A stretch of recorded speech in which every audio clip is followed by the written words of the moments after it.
Welcome to Lock It Down Sports. I'm your host, Locke Hoover. You can follow me on X at Lock It Up Media. That's Lock It Up Media on X. You can also check us out at E5280 Sports. That's E5280 Sports. And today on the show, how rivalry week affected college football playoff rankings.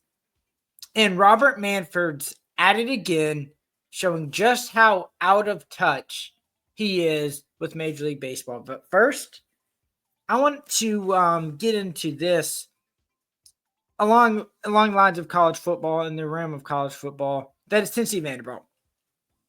And it was simple for Tennessee.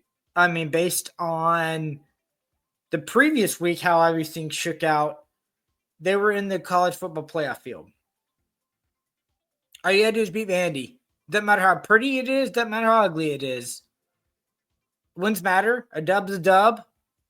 Survive in advance and see where the cards fall and where you stand in the college football playoff rankings if you won against Vanderbilt in Nashville. Got off to a bumpy start, I'll tell you that. After Vandy returned the kickoff for a touchdown, Sampson fumbles on the opening drive again, which is, this is so weird. I don't understand what's causing him to do this. He's done it multiple times this season.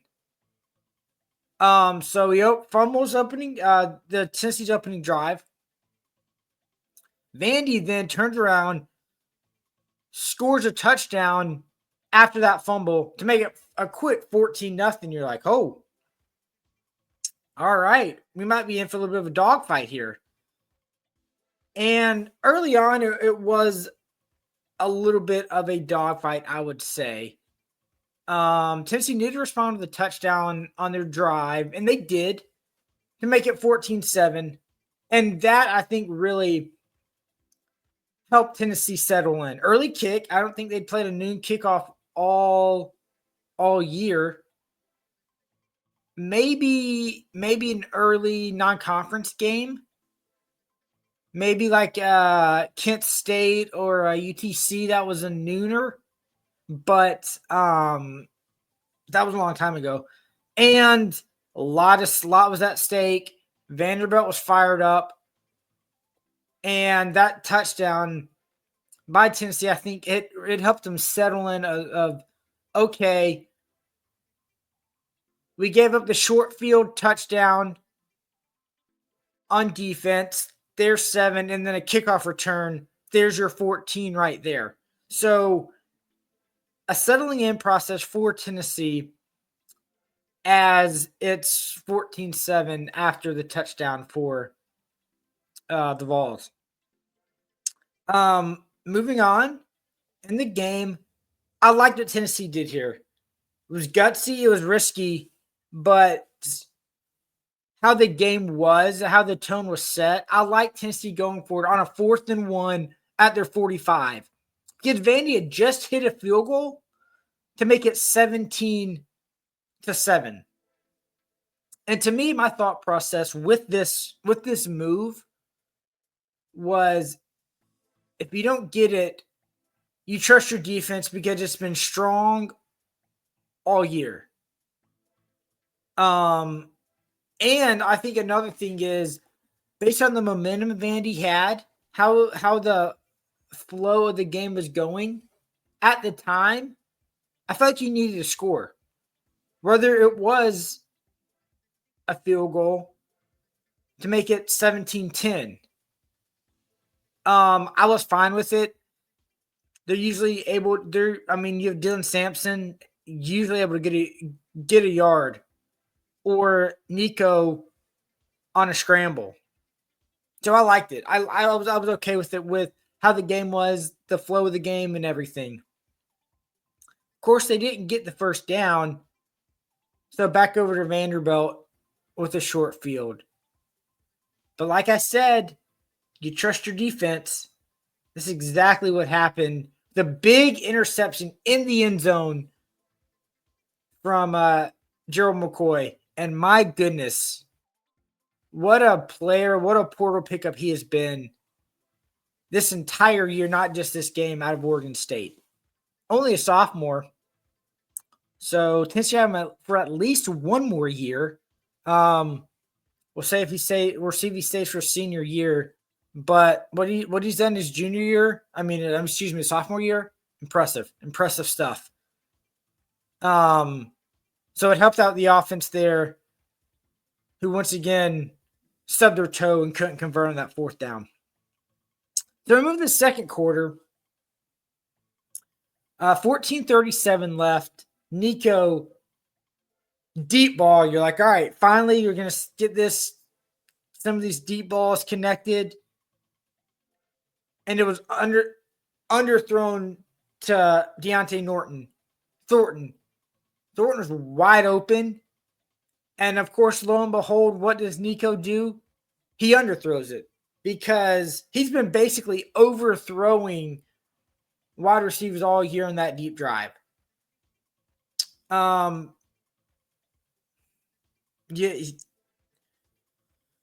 So that's frustrating that on that end.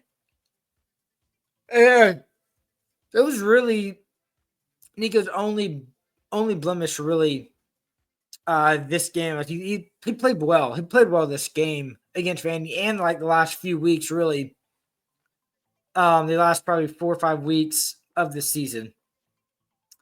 I thought this was really important though on the later drive.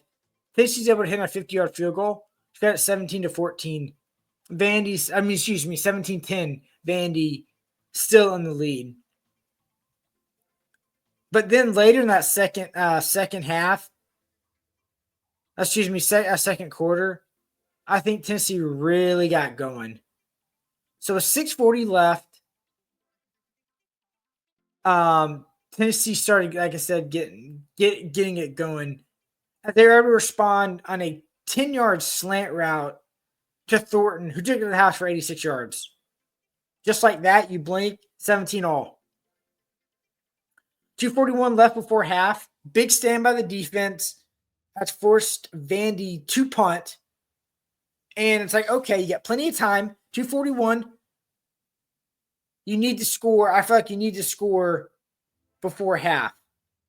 Even if it is just before I have to take the lead. A deep shot, incomplete pass on the thrown, but you get the pass interference. You're like, okay, all right. Ended up, great drive for Tennessee before the half. A 10-play, 96-yard drive. And Nico was slicing and dicing, looking sharp for the score. And then after that, I think it was pretty much, for me, it was a lock. It's pretty much cruise control. It's like, all right, 17 all. You take the lead. The drive before half. And then I thought the first drive in the third quarter is really important to solidify basically the game and where you are as an offense, because your defense at that point was shutting out Vanderbilt. They couldn't do anything really offensively. You take the 2-touchdown lead to go up 31-17, and it's a wrap. Defense played great. Vandy couldn't really move the ball. And that really closed out the game. Nico on the day ended up 18 for 26, 257, 4 touchdowns and a pick. Played well against Vandy. Played well against Georgia. The deep throw wasn't there in the Georgia game. They didn't really attempt many, but he played good. Smart with the football. And then he played great in the first half of the Mississippi State game, the Kentucky game. Those last 4 or 5 games, it's where you want to be heading into the playoff, as Tennessee's going to be in the playoff game. They're going to have a playoff game. We'll get to the playoff rankings and talk a little bit later in the show, but they're in. And you're playing good football. You are lesser opponents. Vanderbilt's not bad. they're an okay team, and it was a pretty good one to finish up the regular season with the way Nico played, and whereas I'm saying this, the quality opponent that Vanderbilt is. I know you see him a little smirk right there, but yeah, Vandy, quality opponent. That's what the committee says. Good win for Texas. Quality opponent. Another quality opponent that Georgia saw in Georgia Tech. Wild game, absolutely wild game. And it's the up and down emotion. I feel like that game, talking to Georgia fans, was the up and down emotion in the ride. Tis the Georgia season this year. As the first half, Tech absolutely dominated. 300 yards of offense, 17-0 over Georgia at halftime. Yeah, they capitalized on the Georgia fumble, scored a touchdown, and it could have been 20-0 at half, with Georgia Tech missing the chip shot field goal. And that ultimately could have determined the game. Tech was able to do whatever they wanted offensively. And it's not like this is anything new for Georgia, as multiple times this season they've got the slow, sluggish starts. The Ole Miss game, obviously, slow, sluggish start. Couldn't get anything and lost, obviously. Kentucky game, able to pull that one out. Obviously, the Alabama game as well. And 2 out of those 3, what did they do? They lost. They lost those football games. The good schools. Ole Miss, good year. Bama, good year. Maybe playoff Bama. Definitely not playoff Ole Miss. Shouldn't be playoff Bama. But here we are.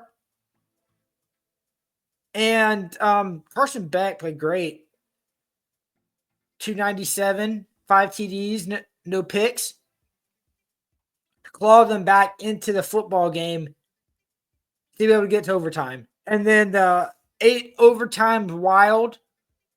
Of course, Georgia able to pull it out. I've never been a fan of them changing the the overtime rules. I like them starting from the 25 each overtime, as opposed to going to 2-point conversion after 2-point conversion, swapping out. Never been. The absolute minute they changed it a few years ago to that, don't like it at all. Disappointing on that end of how the overtime is now in college football. I don't like it. Still better than the NFL, where you're gonna have a winner in college football and you can't tie, thank goodness. But wild game, Georgia's able to pull it out, and they had to. If they didn't pull it out, that would not have completely eliminated them from postseason play, as they already locked up a spot in the SEC title game, and it was up to A&M or Texas to see who would play Georgia for the SEC championship game. Obviously, it was Texas. Pretty handling decision and result against Texas A&M. Now Texas A&M is completely out of things. They don't have a legitimate case to be that one of those 3-loss playoff teams, so they're done. They're playing in the Outback Bowl or the Citrus Bowl. They're in Florida playing a bowl game. Playoff rankings. Once again, another week. No rhyme, no reason, no sense, no consistency. So once again, we got so many questions. First one, let's just start with one of the obvious ones to me. Ohio State. How do they only drop 4 spots when they lost at home to an unranked 6-5 Michigan team? Only 4 spots. Once again, the lack of consistency here. Miami loses to number 22 Syracuse on the road For their second loss, they dropped 6 spots. On the road, ranked 22 against Syracuse, dropped 6. Georgia, earlier in the year, dropped 9 spots after losing to a ranked Ole Miss team on the road. But yet Ohio State only drops 4 to an unranked Michigan team who they lost to at their place in Columbus. I wish there was an explanation for that. There's no questions asked about that. I wish one of the hosts sort of asked, why did Georgia drop 9 spots, losing on the road to Ole Miss, but Ohio State only dropped 4 spots, losing to unranked Michigan? That would have been a fun question with the chairman of the playoff committee, the current Michigan AD. That would have been a fun question. Of course, they're not going to ask that. Why would they? So, and also with this, currently, Ohio State is going to be rewarded with a first-round home game as the 8th seed. Which seems odd, a little bit odd. A little bit questionable. My other question is, Tennessee's the 9th ranked team. They're higher ranked in the coaches poll and the AP poll, but they're 9th. And Ohio State is 8th. I've got questions there too. And why was the AP and the coaches poll and the playoff committees all the same for rankings, except for they flip-flopped Ohio State and Tennessee? And they went into the explanation. It was basically word salad. No answer, no nothing for that. And we've seen over the years, home field matters a lot, especially in Knoxville, playing at home at Neyland Stadium. As we've seen Heupel stub his toe when they're the better team at Florida, at South Carolina. They were better teams than and lost. Lost to Georgia in Athens. Lost to Alabama last year in Tuscaloosa.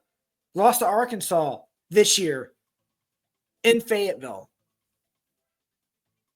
Struggling on the road has been a Heupel thing so far with these Tennessee programs, which means they're not there yet to be that elite team and going in a road stadium and winning. Yeah, it's happened before at LSU last year in Death Valley. Yeah, it's happened, but they've been very few and far between. And some of those teams weren't even ranked. Arkansas not ranked. South Carolina not ranked. Florida not ranked all the time that they played them on the road. So, yeah, it's a big deal.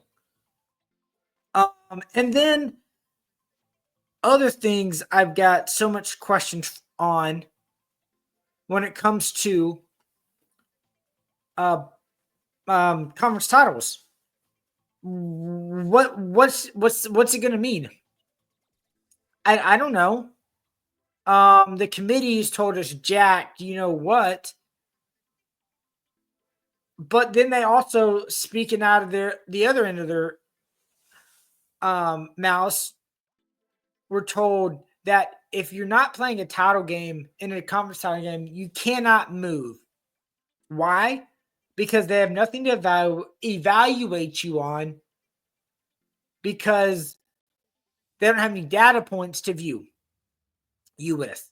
They've already viewed you. They've already evaluated you for the season. But once again, I've got questions.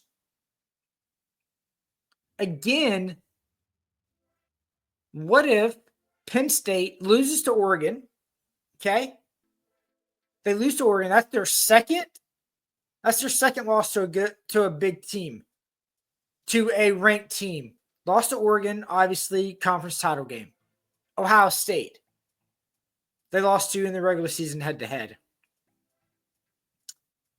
Does this affect their rankings? Now they've got 2 losses. One of those was to Ohio State, who's currently ranked, seated behind Penn State. Oh, yeah, Ohio State beat them head-to-head, but obviously they've shown us, the committee has shown us this year, what's head-to-head? That doesn't mean jack. That doesn't mean a dang thing. They've told us this time and time again. That doesn't mean anything. It doesn't matter. Who cares? You beat them, cool, but you beat them on the field. But our matrix are telling us otherwise, even though this team beat them on the field. Now, I'm not saying Ohio State jumps to 5, where Penn State currently sits. But, I mean, I think Penn State could drop and other teams move up because you've lost the 2 good schools, 2 ranked schools. You want to say Illinois ranked? Illinois, not great. Ranked schools that you played. 5 seeds, probably by far the best, absolutely best spot to sit in, too. You either win the Big 12 game, Big 12 title game, then you get how Boise sits, currently Boise, if they beat UNLV. And then potential matchup in the semifinals against Oregon, saying Oregon wins, right? Their first round match. It's a pretty doggone good, favorable road there. And I don't like that setup at all. You get 2 cupcakes, basically. Or an okay team in the Big 12, and then Boise. I mean, and even if the committee were to swap it out, Boise being the 12th seed, then the Big 12 winner, still, that's a home game against Boise, then the Big 12 winner. Of course, no playoff games are easy, but that's the best spot you can possibly ask for the first 2 rounds. How that lines up, getting a Boise as the 4 seed, and whoever wins that comes out of the Big 12. Then, on the other end, the potential 11 seed right now has got a pretty good round there, as Alabama has an easier road to me than the current 9 seed in Tennessee. Tennessee has to go on the road against one of probably the most talented teams in the country in Ohio State. And then a second round matchup against the Ducks in Oregon. That ain't easy. That is 2 tough juggernaut teams. Alabama currently sitting at the 11th seed right now. I know that's on the bubble spot right now, a wait and see. But you would get a Notre Dame and SMU, how it currently sits right now. Before you get Georgia or Texas, who, if it's Georgia, you already beat. Yeah, it was knockout, drag out, crazy wild game. But know what? You beat them once already this year. You're the 11th seed. How do you have an easier road to me than, say, someone that's sitting in the 8th seed at Ohio State or Tennessee 9th seed? Makes 0 sense. Like I said, Alabama to me is still, and basically what they've said is still on the bubble. And this is going to come down to the ACC title game. Basically, we're told by the committee. So if Clemson wins the ACC title game, they're obviously the automatic bid. Basically, they steal a bid from SMU. So if Clemson's in, then it comes down to SMU, Alabama, and Miami, all 2-loss teams. SMU, of course, played in the title game. Alabama was ranked ahead of South Carolina, so that matters. But it does get interesting and tricky when, say, Clemson wins the ACC. You look over at Clemson, who just beat the ACC champion last week or 2 weeks ago. Last week for rivalry week. Why is Alabama getting there? Sitting at 11 right now? Because they've got the A. They've got the A on the helmet. They got the maroon jersey. And that's it. It's not because they're deserving. Heck no. Very flawed team. 3-loss flawed team.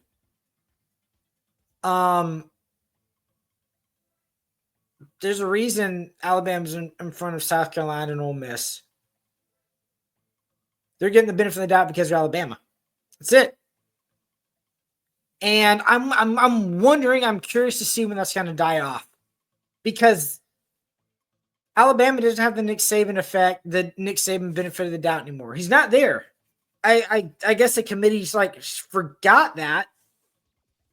Doesn't know that Nick Saban's not coaching Alabama. They're still getting the favored Nick Saban Alabama treatment. We've known Alabama has gone dark before.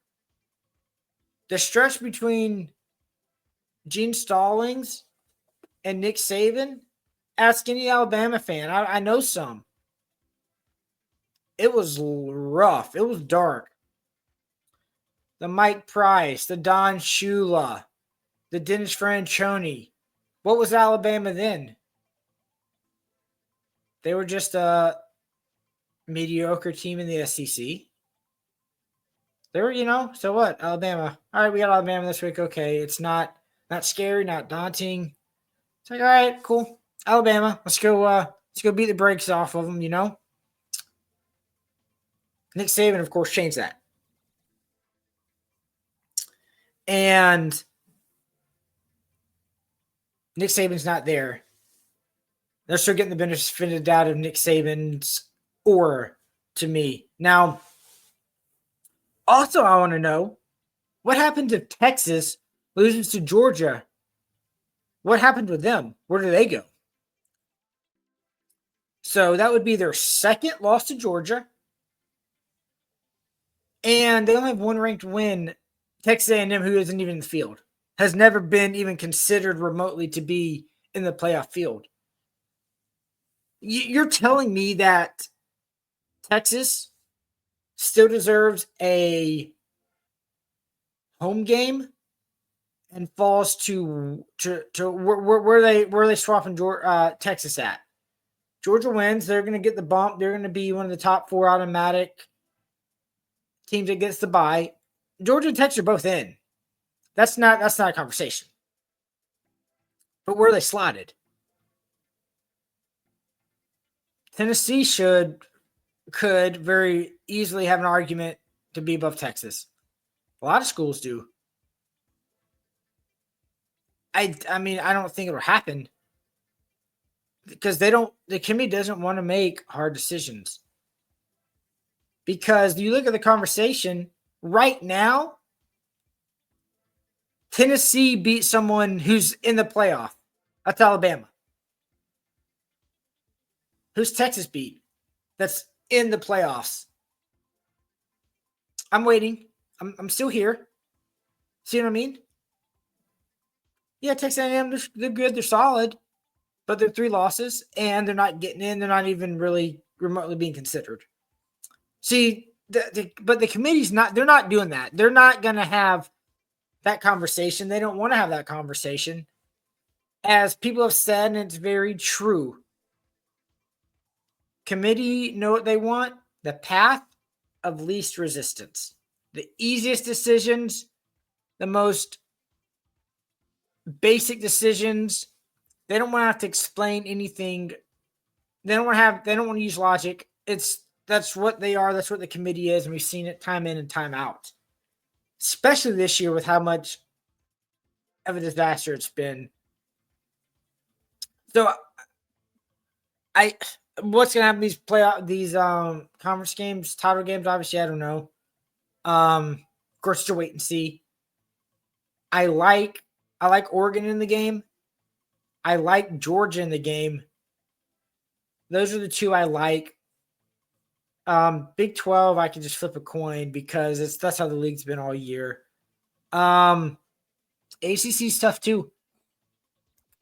I want SMU to win. I do. But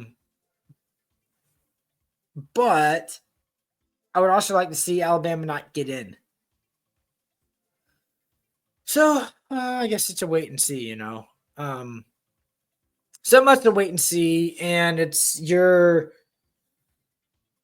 typical Rob Manfred getting in the way of what he does best, baseball, and trying to screw it up again, one more time. I don't know if you saw this. Talking about the golden bat rule. And what that is, says it was getting buzz at the winter meetings. The new rule that would allow your team to have one at bat per game to your best hitter, regardless of where if they were in the lineup. So if it's whatever it is, if it's the seventh inning and you want Ronald Acuna up with the bases loaded, but they're at the bottom part of the lineup, you just put Ronald Acuna to take that at bat. That's his one at bat that he, or Shohei Ohtani, or Freddie Freeman, Aaron Judge. You put him there, you get their one at bat. I mean, how crazy and out of touch is this idea for Robert Manfred? Also, too, you could have players go back to back. Judge, Acuna, Freeman, Ohtani. Bottom of the lineup, we're going to put Ronald Acuna there, see if he can get this bases clear and double. He strikes out. Well, guess who's leading off? Or guess who's next up? Ronald Acuna. So a pitcher would have to go through pitching to Ronald Acuna twice back to back. Talk about how unfair that is. Like, unbelievably difficult that is. How crazy of a thing that would be even to like comprehend. So with that being said, I've got a lot of questions. I wish I had more answers than questions today. I know.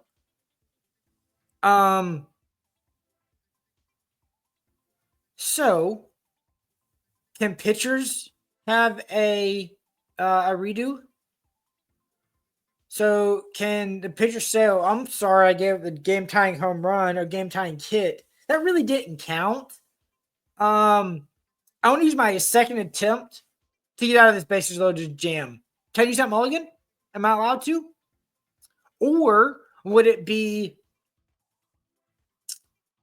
I'm going to bring in my closer, or I'm going to bring in my eighth inning guy in the bottom of the third here. My pitcher's been laboring. He's thrown 30 pitches that inning. Can I bring in my stud reliever but still use him in the eighth inning or the ninth inning? Can I do that? You get a mulligan as a hitter. Why can't the pitchers get a mulligan? Also, to the fielders. I made an error. The game-tying run scores. Oh, you know what? That doesn't count. Can you hit the ball to me again over at third so I can make the play over to first or turn that double play? Can I do that? Can I get my one additional attempt where I screwed up? Can I fix that? Also, too, same exact thing when it comes to like the stolen base. The hold on, sorry, I gotta plug in my computer. When it comes to pitch running, is it gonna be like high school where let me have a courtesy runner to pitch run for my catcher? right? Kind of the courtesy runner to, or you know what, a slow hitter becoming my pinch runner, but don't lose that guy that fielder. I want to keep my catcher in, or my slow first baseman. I want to keep him in because I want him hit later in the game, but it's a big situation in the fourth inning maybe. I want to extend that lead. I want to 2-out double, whatever. Score that run. Can I bring in my pinch runner, and then that pinch runner's still eligible to play, but you can't use him again as a pinch runner on any player, or the catcher, or what? I mean, for you want to get crazy, you want to get stupid. Let's do stuff like that. I mean, it is. Well, I don't understand Rob Manfred, why he hates. I feel like he hates baseball, and that's really what it is. And I don't understand him. He's already done enough damage to Major League Baseball. Let's please not let him do any more damage. It's a disaster what he's trying to do, what he's doing to Major League Baseball. As always, you can follow me at Twitter at Lock It Up Media. That's Lock It Up Media on Twitter. You've been listening to Lock It Down Sports. I'm Locke Hoover, and you've been listening to E52 on E5280 Sports. Talk to you next week.